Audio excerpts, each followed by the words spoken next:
Conhecendo o sobrenatural. Aquilo que você tinha dúvida ou medo neste canal. Contos, lendas, relatos reais, creepypastas e histórias de arrepiar. Conhecendo o sobrenatural.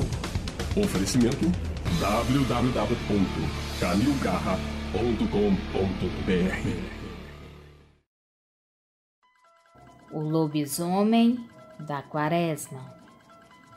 Olá, me chamo Caroline, tenho 23 anos e moro em Campo Grande, Mato Grosso do Sul. A história que vou contar aconteceu na quaresma desse ano de 2017.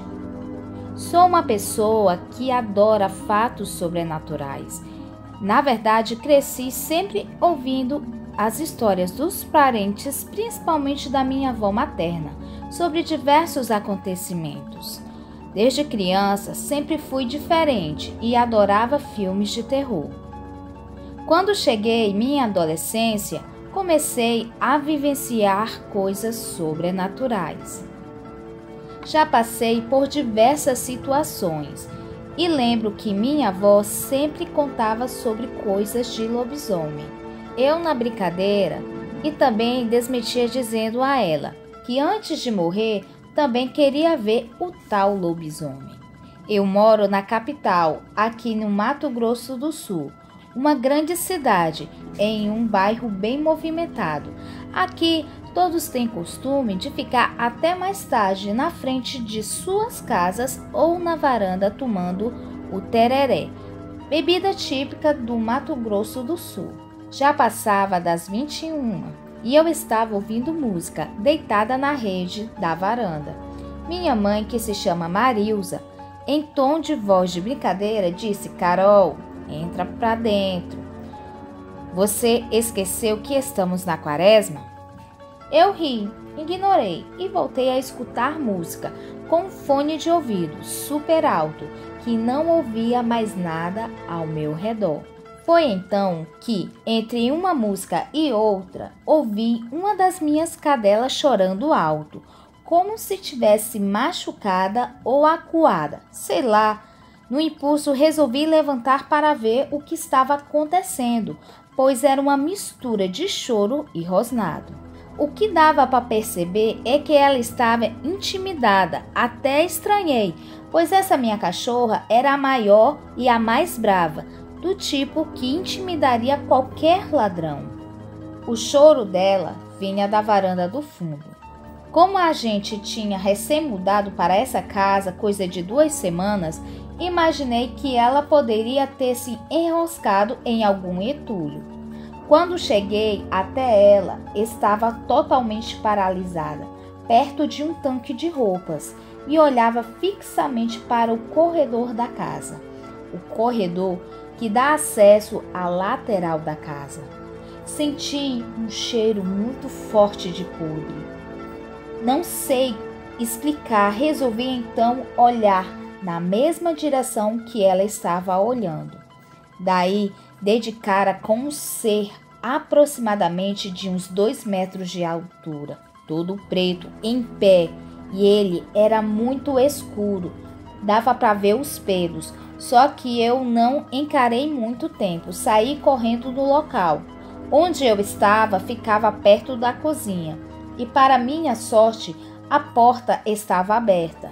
Entrei correndo, batendo na porta e fechando as janelas.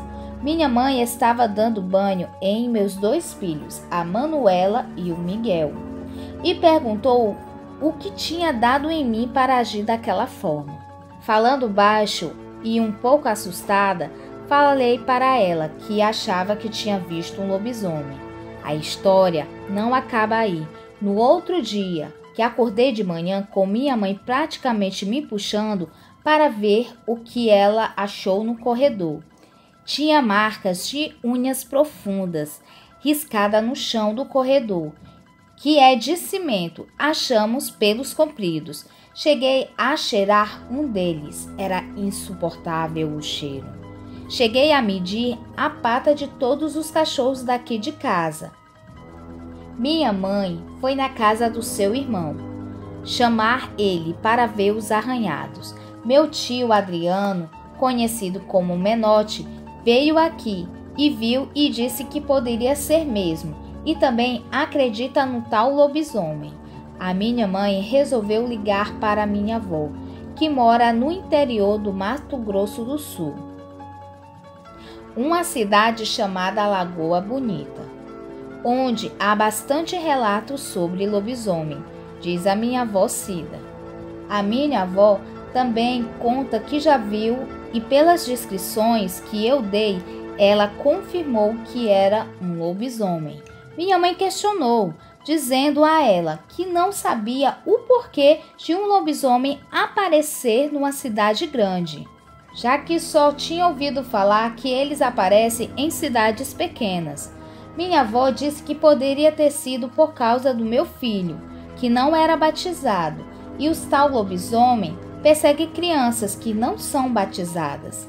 Nos aconselhou a não passar das 21 horas para fora de casa, até que acabasse a quaresma. E disse também que se o lobisomem voltasse a aparecer por aqui e que eu deveria falar pela manhã, aparece para buscar um pires de sal. Dizem as lendas lá do interior que você deve falar essa frase, que ele aparece no outro dia em sua forma verdadeira, ou seja, como um homem. Alguns dias se passaram e acabei seguindo o conselho da minha avó. Escurecia e eu já mandava para dentro de casa, até que chegou uma sexta-feira. Era por volta de 22h40. Os cachorros das vizinhas latiam muito e todos de uma vez como se estivessem acuados. Escutamos um barulho no quintal. Nesse momento, estávamos no meu quarto e minha mãe com meus filhos assistindo o filme. Meus cachorros todos pareciam estar de um lado da casa acuados, latindo muito. E de repente, alguém ou algo bateu na janela. Na hora, lembrei da tal frase e falei: amanhã você vem buscar o pires de sal.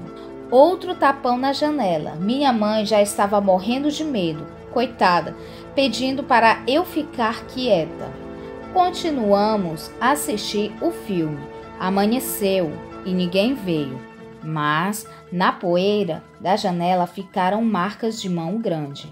E depois disso, o tal lobisomem não apareceu e acabou a quaresma.